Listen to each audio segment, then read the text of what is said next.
ನಮಸ್ಕಾರ ಗೆಳೆಯರೆ. ನೀವು ಎಂದಾದರೂ ಯೋಚಿಸಿದ್ದೀರಾ ಅಟ್ಲಾಂಟಿಕಾ ಮತ್ತು ಪೆಸಿಫಿಕ್ ಸಾಗರಗಳು ಒಟ್ಟಾಗಿ ಸೇರಿದರೆ ಏನಾಗುತ್ತೆ ಅಂತ? ನಕ್ಷೆ ನೋಡಿದಾಗ ಎರಡು ನೀರು ಪಕ್ಕ ಪಕ್ಕದಲ್ಲೇ ಇದೆ, ಆದರೆ ವಾಸ್ತವದಲ್ಲಿ ಅವು ತಕ್ಷಣ ಮಿಶ್ರಣವಾಗುವುದಿಲ್ಲ.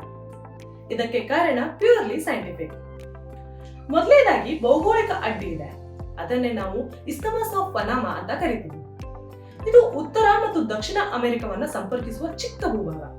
ಇದರಿಂದ ನೇರವಾಗಿ ನೀರು ಹರಿಯಲು ಸಾಧ್ಯವಿಲ್ಲ.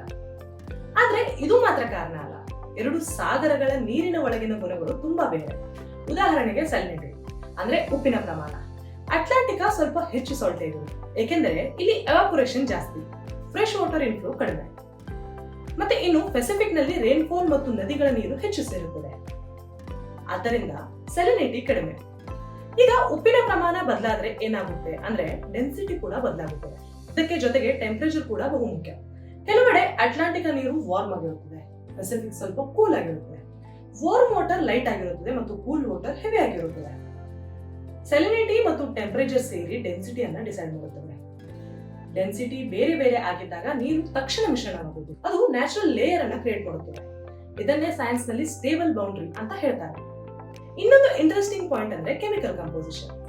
ಎರಡು ಸಾಗರಗಳಲ್ಲಿ dissolved minerals, nutritions, organic compounds ಸ್ವಲ್ಪ ಸ್ವಲ್ಪ ಬೇರೆ ಇರುತ್ತವೆ. ಆದ್ದರಿಂದ ನೀರು ಬೆಳಕನ್ನ ಅಬ್ಸಾರ್ಬ್ ಮಾಡುವ ರೀತಿ ಬದಲಾಗುತ್ತದೆ. ಹೀಗಾಗಿ ಕೆಲವೊಂದು ಸ್ಥಳಗಳಲ್ಲಿ ನೀವು ಸ್ಪಷ್ಟವಾಗಿ ನೋಡಬಹುದು, ಒಂದು ಬದಿಯ ನೀರು ಡಾರ್ಕ್ ಬ್ಲೂ, ಇನ್ನೊಂದು ಬದಿಯ ನೀರು ಡಾರ್ಕ್ ಮೌನ್ ಅಥವಾ ಬ್ರೌನಿಶ್ ಕಲರ್ ಅಲ್ಲಿ ಆಗಿರುತ್ತದೆ. ಇದು ಆಕ್ಚುಲಿ ಕ್ಯಾಮರಾ ಟ್ರಿಕ್ ಅಲ್ಲ, ಇದು ಫಿಲ್ಟರು ಅಲ್ಲ, ಅದು ಪ್ಯೂರ್ ಫಿಸಿಕ್ಸ್. ಇದರ ಜೊತೆಗೆ ಸಾಗರ ಪ್ರವಾಹಗಳು ಕೂಡ ದೊಡ್ಡ ಪಾತ್ರವನ್ನ ವಹಿಸುತ್ತವೆ. ಅಟ್ಲಾಂಟಿಕಾನಲ್ಲಿ ಗಲ್ಫ್ ಸ್ಟ್ರೀಮ್, ಪೆಸಿಫಿಕ್ ನಲ್ಲಿ ಕುರೋಶಿಯೋ ಕರೆಂಟ್, ಇವು ವಿಭಿನ್ನ ದಿಕ್ಕಿನಲ್ಲಿ ಹರಿಯುತ್ತವೆ ಮತ್ತು ತಮ್ಮ ನೀರನ್ನು ತಮ್ಮಲ್ಲೇ ಹಿಡಿದುಕೊಳ್ಳುತ್ತವೆ. ಹೀಗಾಗಿ ಇವನ್ ಓಷನ್ಸ್ ಮೀಟ್ ಆಗುವ place like Drake Passage near ಅಂಟಾರ್ಟಿಕಾನಲ್ಲಿ ಕೂಡ ನೀರು ತಕ್ಷಣ ಮಿಶ್ರಣವಾಗುವುದಿಲ್ಲ. ನೀವು ಯೋಚಿಸಬಹುದು, ನಾವು ಮಿಕ್ಸ್ ಮಾಡಲು ಟ್ರೈ ಮಾಡಿದ್ರೆ ಏನಾಗುತ್ತೆ ಅಂತ. ಆದ್ರೆ ಇದಕ್ಕೆ ಫಿಸಿಕ್ಸ್ ಅಲೋ ಮಾಡಲ್ಲ, ಯಾಕೆಂದ್ರೆ ಡೆನ್ಸಿಟಿ ಡಿಫರೆನ್ಸ್ ಮತ್ತು ವಿಸ್ಕೋಸಿಟಿ ಕಾರಣದಿಂದ ನೀರು ತನ್ನ ಲೇಯರ್ ಅನ್ನ ಮೇಂಟೈನ್ ಮಾಡುತ್ತದೆ. ಒಂದು ಸಿಂಪಲ್ ಉದಾಹರಣೆ ಕೊಡ್ಬೇಕಂದ್ರೆ, ಎಣ್ಣೆ ಮತ್ತು ನೀರು ನೀವು ಎಷ್ಟು ಶೇಕ್ ಮಾಡಿದ್ರು ತಕ್ಷಣ ಮಿಕ್ಸ್ ಆಗಲ್ಲ. ಅಟ್ಲಾಂಟಿಕಾ ಮತ್ತು ಪೆಸಿಫಿಕ್ ಕೂಡ ಅದೇ ಸ್ಟೋರಿ, ಆದ್ರೆ ನೇಚರ್ ಲೆವೆಲ್ ನಲ್ಲಿ. ಹೀಗಾಗಿ ಕೊನೆಯಲ್ಲಿ ಹೇಳ್ಬೇಕಂದ್ರೆ ಈ ಎರಡೂ ಸಾಗರಗಳು ಒಟ್ಟಾಗಿ ಸೇರುವುದಕ್ಕೆ ಕಾರಣ ಭೂಭಾಗ ಮಾತ್ರ ಅಲ್ಲ.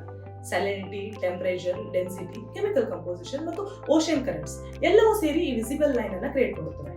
ಇದು ಪ್ರಕೃತಿಯ ಓನ್ ರೂಲ್ ಬುಕ್ ಮತ್ತು ಓಷನ್ಸ್ ಅದನ್ನ ಪರ್ಫೆಕ್ಟ್ ಆಗಿ ಫಾಲೋ ಮಾಡ್ತಿವೆ.